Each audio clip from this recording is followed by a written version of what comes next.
Hello, and welcome to a very special episode of Prose. Thus far, Prose has featured 93 short stories, poems, excerpts of larger works, and snippets of historical hijinks. Today's special midweek episode marks the 94th story.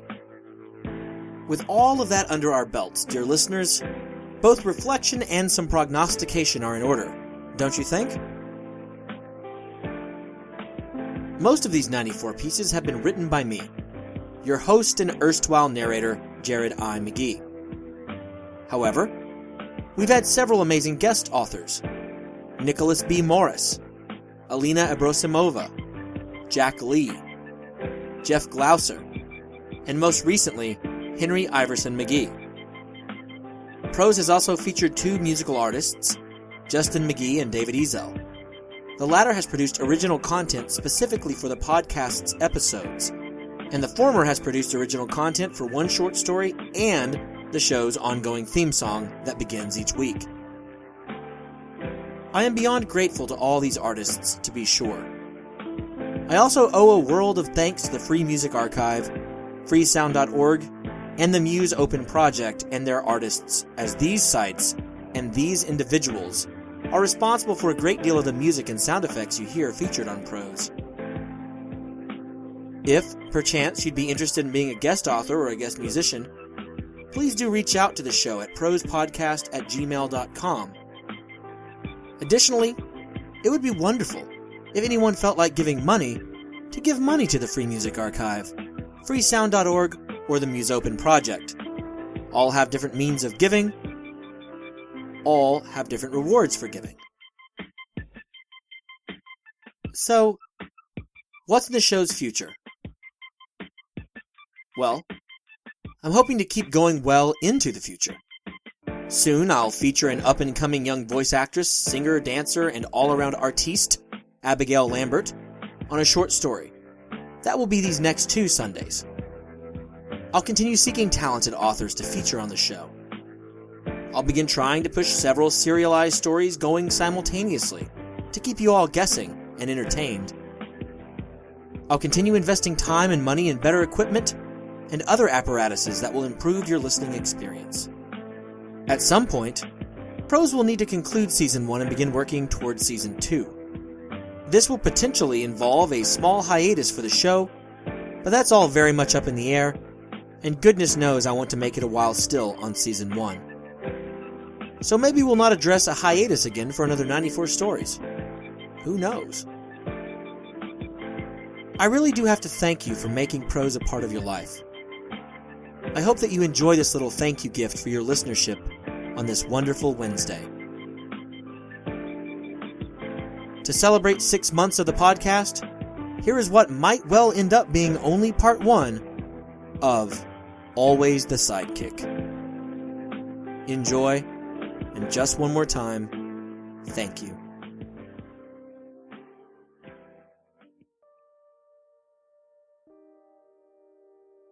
Always the Sidekick, an original short story by Jared I. McGee.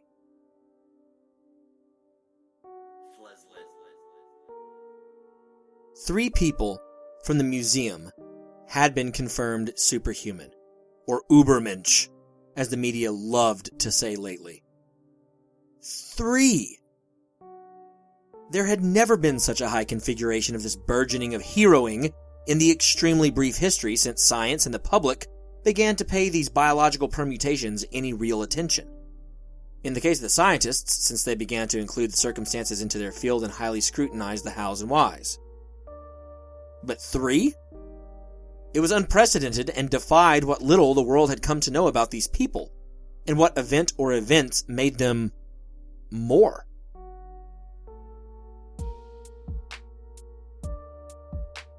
More was a good word for it, too. Extra-human was the current label du jour, after all. Though, as with all terms for all minorities, this seemed to change with dogged rapidity. Extra-human. Huh. That's certainly how his 3 colleagues seemed to him now. More. What ate at him weren't the hows. even with some pretty flagrant holes in the scientific explanation.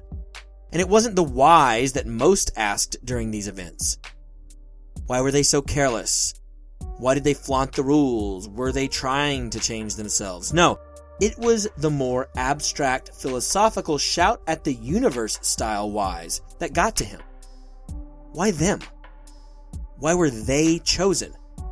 Be it by random chance or fate or natural selection of sorts, or some god that he did not believe in. Why not him? Why the universal design for success for those three? Always. Why the universal laughter at him? Always.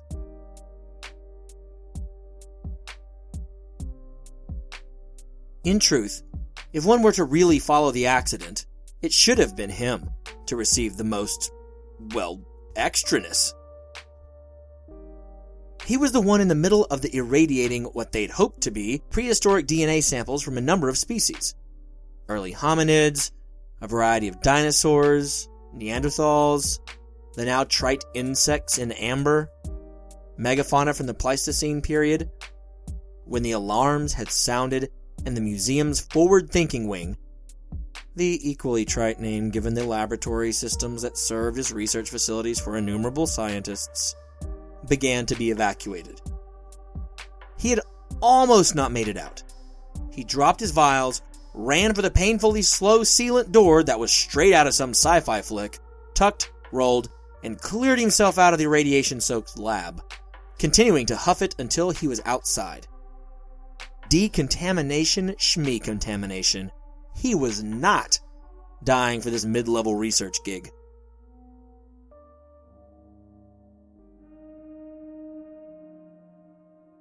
But that was the mistake of it, wasn't it? Laurel, and Johnson, and Lucas, all three remained with their work, bravely trying to contain this specimen or that. Whether it was out of a desire to save their life's work, or to save what residents lived in and around the museum complex, he did not know. What he did know was that Laurel, and Johnson, and Lucas, all three had shed those humdrum names and taken on much more compelling monikers. Radiometrics. She seemed to have some sort of ability to absorb and gain strength from radiation. Geologician. His skin was apparently all but impervious, and his already amazing logical skills and extensive scientific knowledge were all but boundless thanks to some sort of cerebral enhancement.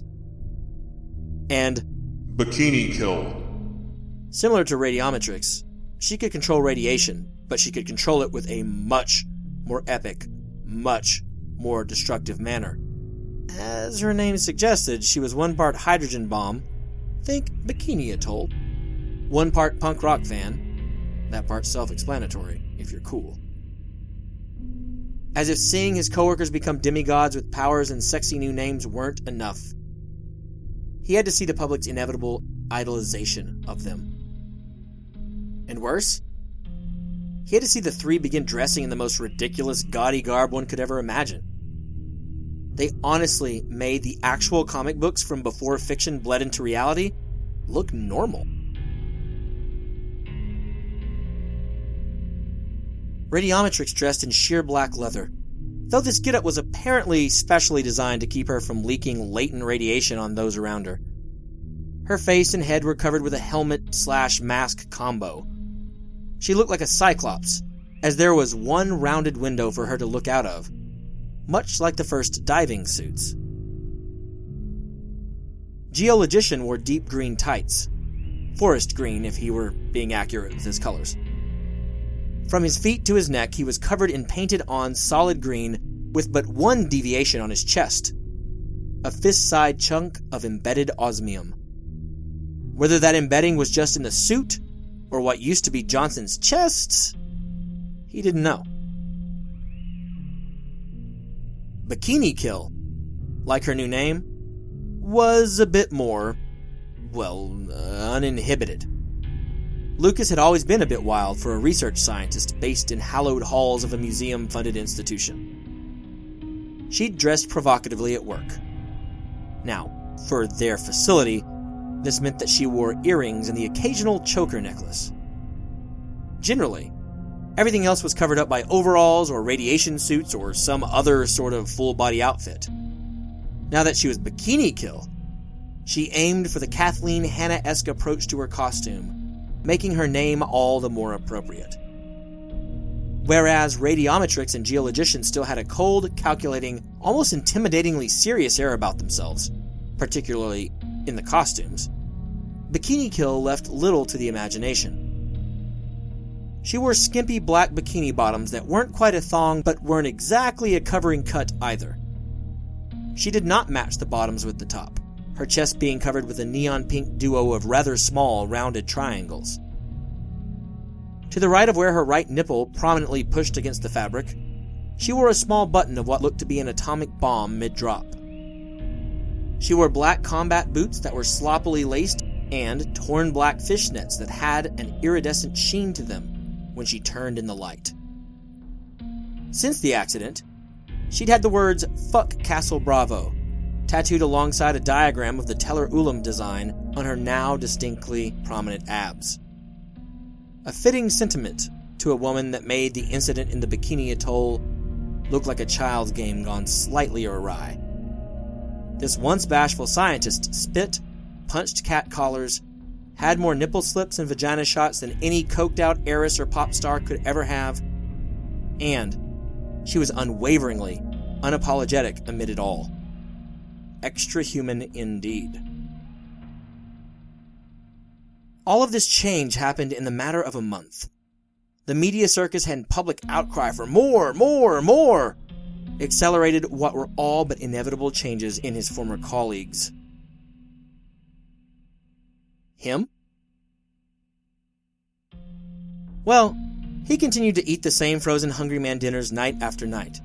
He rotated between meatloaf, chicken parm, and chicken fried steak. Though the museum and its labs were far from fully rebuilt, they were safe to be in and around, thanks almost entirely to its 3 former employees' efforts to make sure that was so. Radiometrics was probably the most useful and probably saved the most lives, since she was the one taking what would have surely been deadly levels of radiation out of the area buildings, water, plants, air, and everything. This all meant that he could go back to work or back to some pale reflection of it. The work had all been destroyed, of course. The invaluable samples had all been lost. For now, he was tasked with cataloging what was left that was usable in the lab complex. Well, his small portion of the lab complex at any rate. How? How?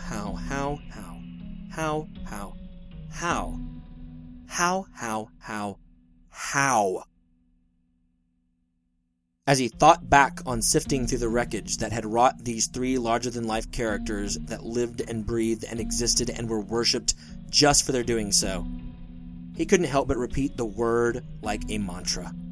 A prayer for understanding and illumination from chaos, from fate, from chance, from one of those gods he didn't believe in, but was sure starting to curse a hell of a lot. He thought of what or whom he would have become had he not been a coward in that moment, or had he been forced into bravery with a collapsed exit, or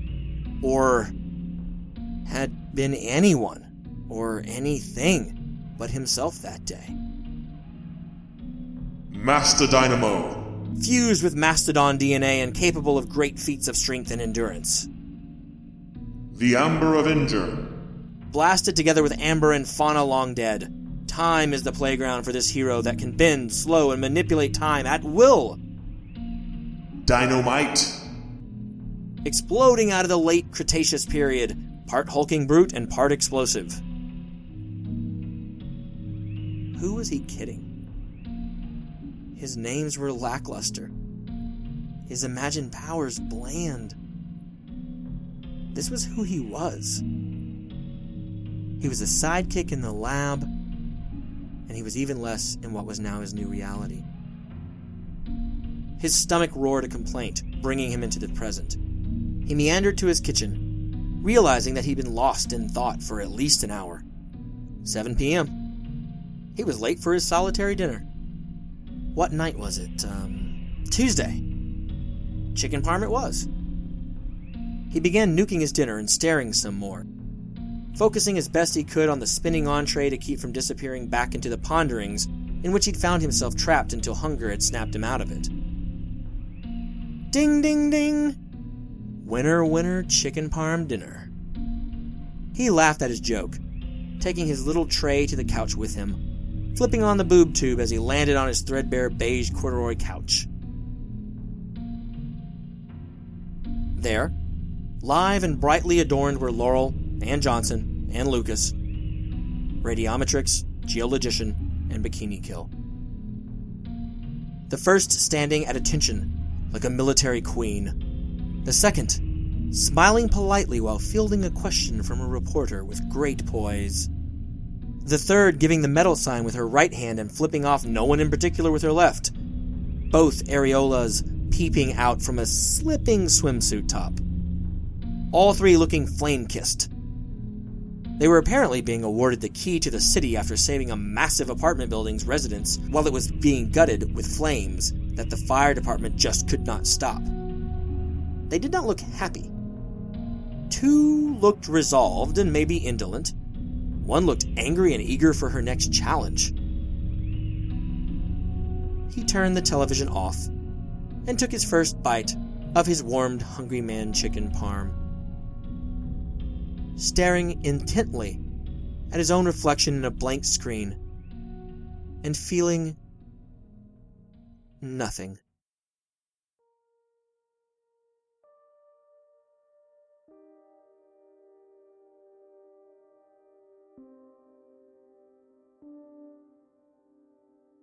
Thank you for listening to Always the Sidekick, and celebrating Prose's 6-month anniversary today. The tracks behind this week's story were taken from the Free Music Archive. The first is titled Calm Flight from the album Journey by Fleslet. It is being used under Creative Commons Attribution 4.0 International License. The second track is titled Soul Search from the album I Soul 8 Volume 1 by Transatlantic Rage/Balog. It is being used under Creative Commons Attribution Non-Commercial Share-alike 3.0 Unported License. A million thanks to the Free Music Archive and the artists for sharing this music with the world. Tune in Sunday for the next regular episode of Prose. Have a great rest of the week. Farewell.